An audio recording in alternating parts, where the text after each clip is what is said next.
हाँ भाई देखो, ये गुर्जर प्रतिहार वंश है। गुर्जर प्रतिहार वंश बीकानेर के आसपास है। बीकानेर में फर्स्ट एक प्लेस है जिसको कहा जाता है मंडोर। क्या कहा जाता है? मंडोर, ध्यान रख लीजिएगा, ठीक है। और दूसरा एक प्लेस जहां पर उनका शासक है उसको बिनमाल कहा जाता है। बिनमाल कहां पर है? जालौर में, ठीक है। इसको बिल्लमल्ली नगरी कहा जाता है। पहले बिल्लमल्ली नगरी में पहला शब्द अगर निकाल लोगे बिल लगेगा। क्या लगेगा? बिल। तो स्पेशली यहाँ पर रहते थे वो बिल रहते थे। कौन रहते थे? बिल। अपने यहाँ वाले सारे हैं वो वहां पर रहते थे। कहां पर रहते थे? बिनमाल में रहते थे, ठीक है। कालांतर में कहा जाता है गुर्जर प्रतिहारों ने वहां पर आक्रमण किया तो ये दक्षिण राजस्थान की तरफ अग्रसर हुए, दक्षिण राजस्थान की तरफ आए। बाकी भीलों का यहाँ पर मूल स्थान नहीं है, उनका मूल स्थान है वो जालौर में। कहां पर है? जालौर में। पहली बात तो ये ध्यान रख लीजिए, ठीक है। अब नेक्स्ट आगे होता क्या वो देखिएगा। तो कहा जाता है गुर्जर प्रतिहारों ने मंडोर में पहली अपनी शाखा स्थापित की। वहां का पहला शासक हुआ वो ये हुआ। नाम कौन सा भैया?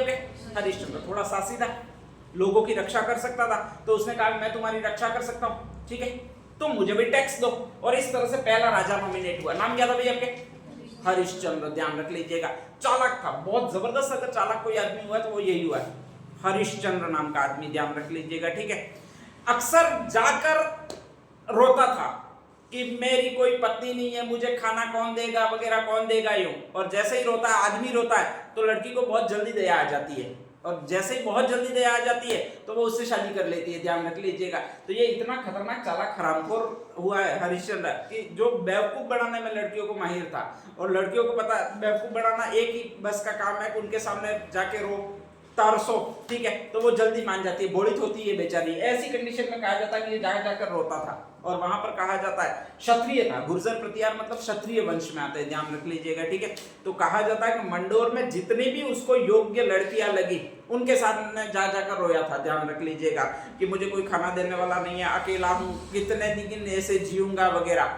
लड़की कहती थी चल मुझसे शादी कर ले, ठीक है। और कहा जाता है कि मंडोर में जितनी भी शतरानियां थी स्पेशली, ध्यान रख लीजिएगा, उन सबसे शादी की थी। किस आदमी ने शादी की थी? आपके हरिश्चंद्र ने शादी की थी। शतरानियां खत्म हो गई तो वहां पर दूसरा वंश रहता था, वो ब्राह्मण वंश रहता था। कौन सा वंश रहता था? ब्राह्मणों की लड़कियों के पास भी जाकर रोने लगा। कौन रोने लगा भैया? आपके हरिश्चंद्र। ध्यान रख लीजिएगा। और रोने लगा बहुत ज्यादा के पास में, इसीलिए इसका एक और उपनाम दिया जाता है जिसका नाम है रोहिलिद्दी। क्या नाम है? रोहिलिद्दी। रोहिलिद्दी का मतलब रोने वाला शासक। ध्यान रख लीजिएगा, ठीक है। दो कास्ट में उसने विवाह किया था, कंप्लीटली कास्ट में। एक तो शतरानियों में, एक किसमें? ब्राह्मणी में। तो इसकी पत्नियों के नाम नहीं मिलते बल्कि दो कास्ट मिलती है कि हरिश्चंद्र ने शादी की थी शतरानियों से, और नेक्स्ट कौन से भी आपके? ब्राह्मणों से। शतरानियों की लाइन लगी हुई थी, ठीक है, ब्राह्मणियों की भी लाइन लगी हुई थी। और उन दो से शादी करने वाला अगर कोई व्यक्ति हुआ है तो वो कौन सा हुआ भाई? आपके हरिश्चंद्र। जो शतरानियां थी उनके पुत्र थे, वो तो कहते थे हम मैन है। ध्यान रख लीजिएगा। तो ऐसी कंडीशन में वो मंडोर में ही रहे। कहां पर है? मंडोर में। जो ब्राह्मण वाले थे वो स्पेशली चले गए बिनमाल में, ठीक है। और बिनमाल में सेकंड वंश स्थापित हुआ, और इसकी पहली शाखा स्थापित हुई वो यहीं पर हुई। कौन सी शाखा स्थापित हुई भाई? आपके मंडोर में हुई। इसके कई सारे नाम मिलते हैं, बेटों के कई सारे मिलते हैं। बोक बट है, रज्जिल है, कद है, दद है, ऐसे कई सारे नाम है। क्योंकि इतने सारे बच्चों के नाम होंगे तो उसमें कोई नाम स्पेशली रख नहीं पाएगा आदमी, ठीक है। तो कद, दद, रज्जी यूं ही करना पड़ेगा। ध्यान रख लीजिएगा। तो ऐसे उटपटांग नाम मिलते हैं वो इसके खानदान में मिलते हैं। किसके खानदान में मिलते हैं भाई? आपके हरिश्चंद्र। इसका एक उपनाम याद रखना है, रोहिलिद्दी उपनाम किसका था? ये बहुत ज्यादा आता है। और मंडोर शाखा का संस्थापक कौन था? ये आता है। तो ये कौन है भाई? आपके हरिश्चंद्र है, ठीक है। दो कास्ट ग्रुप में शादी की है। कास्ट ग्रुप कौन सी है?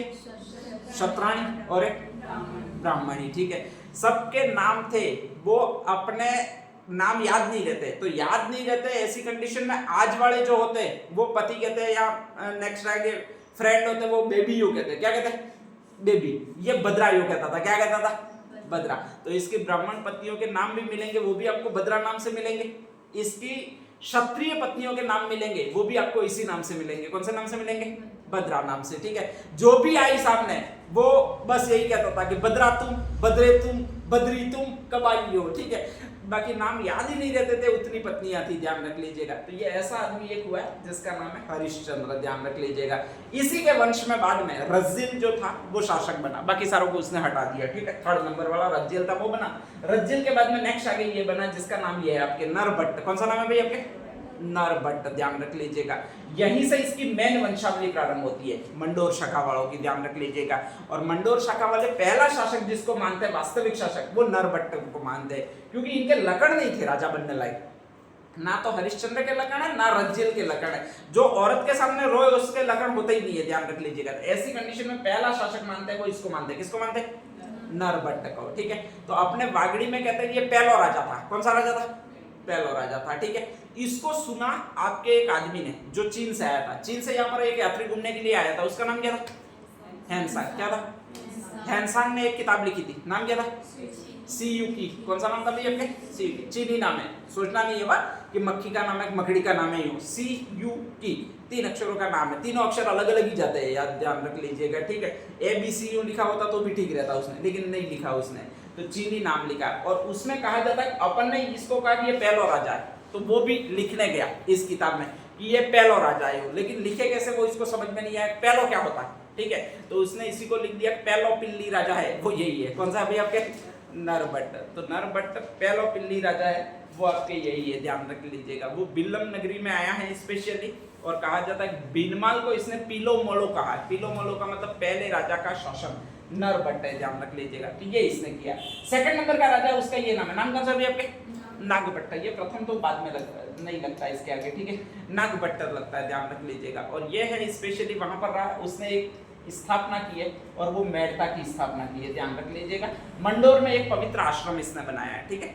इसने आश्रम बनाया कि ये वहीं पर बैठा रहता था। इसका बेटा भी ऐसा ही हो गया, वहीं पर बैठा है, भांग पी रहा है वगैरह। तो ध्यान रख लीजिएगा, इसका बेटा है तात, वो शासक नहीं बना। और सेकंड इसका कोई मतलब नहीं है।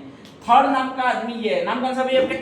शिलुक। इसने वहां पर शमिदेश्वर मंदिर एक और बनाया जोधपुर में, ध्यान रख लीजिएगा, बाकी कोई इंपॉर्टेंट नहीं है। चौथा नाम है वो ये है, नाम कौन सा भी आपके? जोट। बहुत जोटा था। जोटा था का मतलब अपने जोटा किसको कहते? अरे अपने जोटा किसको कहते? अरे झूठी कहते हैं पार्टी को। जोटा किसको बोलते हैं? पाड़े को बोलते हैं। क्या किसको बोलते हैं? पाड़े को बोलते हैं, ठीक है। तो ये जोटा था, कैसा था? जोटा। इसीलिए इसको नाम जो दिया जाता है वो जोट नाम दिया जाता है। जोटा पाड़ा था, ठीक है। और पाड़ा था मतलब बरैया बहुत ज्यादा था, ध्यान रख लीजिएगा। और बरैया बहुत ज्यादा होगा तो उसको गर्मी बहुत ज्यादा लगेगी। जो भी बरैया होता है उसको गर्मी बहुत ज्यादा लगती है। जो भी दुबला पतला होता है उसको गर्मी बिल्कुल नहीं लगती है, ध्यान रख लीजिएगा, ठीक है। तो अगर आपको भी गर्मी लगती है तो आप में वसा ज्यादा संग्रहित होगी। बैठे बैठे बैठे बैठे कुछ काम किया कीजिए, ठीक है। घर का भी काम बटाइए, हाथ बटाइए, तो कम से कम गर्मी कम लगेगी, नहीं तो गर्मी बहुत ज्यादा लगेगी, ध्यान रख लीजिएगा। तो कहा जाता है कि ये जोटा था, पाड़ा था, बरैया था, और इसको गर्मी बहुत ज्यादा लगती थी। उस समय एसी कूलर वगैरह कुछ नहीं थे। उपाय क्या था? अरे उपाय क्या था? गर्मी हटाने का उपाय क्या था, ये बोल रहा हूं मैं। अरे तुम्हारी तो, अरे मैं तुम्हें यही तो बोल रहा हूँ, साले को गर्मी बहुत ज्यादा लगती है, तो उसका उपाय क्या है?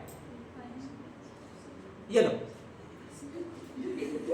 तुमको गर्मी बहुत ज्यादा लगती है और लाइट नहीं होती है, क्या करते हो? ये बारी खोल देते हो। अरे बारी खोल देते हो, यो नहीं। इसके अलावा क्या करते हो? इसको याद आ गया गर्मी बहुत लग रही है यो, ठीक है। इससे पहले इसको भी याद नहीं था। अरे मैं यूं बोल रहा हूँ कि तुमको गर्मी बहुत लगती है, घर पे लाइटें होती थी, पंखा नहीं होता, तुम करते क्या हो? ये पूछ रहा हूँ। एक ही ऑप्शन है। ऑप्शन क्या? बाथरूम में जाकर बैठ जाते, नल ऊपर चालू कर देते होंगे, ठीक है। ध्यान रख लीजिएगा, बेचारे के घर में नल भी नहीं था, टंकी भी नहीं थी पानी की। करेगा क्या? तालाब में जाएगा। कहां पर जाएगा? तालाब में। आसपास में कहीं रेगिस्तान में तालाब भी नहीं था, क्योंकि मंडोर का है, ठीक है। ध्यान रख लीजिएगा। तो इसके कारण रेगिस्तान में कहीं तालाब भी नहीं होगा, ध्यान रख लीजिएगा। फिर ये कहां जाएगा? अरे तालाब भी नहीं है तो ये जाएगा कहां पर? कुआं भी नहीं है। फिर रेगिस्तान में मैं बता देता हूँ, उस समय कुएं खेदने स्टार्ट नहीं हुए थे रेगिस्तान में, क्योंकि 200 फीट तक खोदे कौन? पानी आता है लेकिन खोदे कौन? देख कर, ध्यान रख लीजिएगा। तो ऐसी कंडीशन में वहां पर कुआं भी नहीं था। अब इसके पास उपाय क्या है वो बताओ? 8वीं शताब्दी में बोर खोदने का मशीन कौन तेरे पापा लाएंगे यार? कैसे लाएंगे? और हेडपंप आएगा कहाँ से, ये बताओ? तुम थोड़ा ढंग का सोचो यार, ऐसे क्यों सोचते हो? उठ पटाख क्यों सोचने लग जाते हो, ठीक है। 8वीं शताब्दी में कौन हेडपंप को देगा? हेडपंप भी नहीं था। चलो, और उपाय क्या? माउंट आबू चला जाए, ठीक है। माउंट आबू में पानी कहाँ मिलेगा? फिर प्रॉब्लम ये है, पहाड़ी पर कौन पानी लेकर बैठा हुआ है, ठीक है। पानी पर आएगा कहाँ से? तो कहा जाता है कि ये एक नदी के पास जाता था, और वो गंगा नदी थी। कौन सी नदी थी? गंगा नदी थी। और नेक्स्ट आके ये गंगा नदी में बैठा रहता था। कौन सी नदी में बैठा रहता था? गंगा नदी में बैठा रहता था, ठीक है। सारे दरबारी बाहर खड़े रहते थे, ये जाता था और गंगा नदी में बैठ जाता था। जब जब भी गर्मी का सीजन होता था तब ये गंगा नदी में बैठता था। वीणा बजाने में बहुत ज्यादा निपुण था, इसने 2 ही काम किए थे, बैठे बैठे खाना और वीणा बजाना, बैठे बैठे खाना और वीणा बजाना, बाकी और इसका कोई काम ही नहीं था। इसीलिए ये जोटे जैसा हो गया था, पाड़े जैसा हो गया था।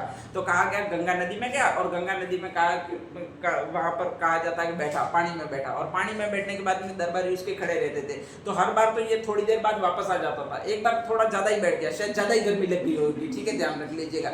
और बैठे बैठे लगता है सो गया, पानी में ही सो गया, और पानी में ही सो गया तो हमेशा के लिए सो गया, वापस उठा ही नहीं। और इसी तरह पहला गंगा में जीवित समाधि लेने वाला शासक बना, वो ये बना। कौन सा बना भाई आपके? जोट बना, ठीक है, ध्यान रख लीजिएगा। नेक्स्ट आगे अगला भी कौन सा है? हाँ, ये कक्कुक और बाउक तो मैंने अभी बता दिया। बाउक ने कौन सी प्रशस्ति लिखी थी? बाउक प्रशस्ति। कक्कुक ने कौन सी लिखी थी? अरे कक्कुक के समय शिलालेख कौन सा लिखा था? गठियाले का शिलालेख। कौन सा लिखा था? गठियाले का शिलालेख। तो ये 2 घूमकर वापस आ गए, ठीक है, ध्यान रख लीजिएगा। तो फर्स्ट हेडिंग डाल दीजिएगा नरबट।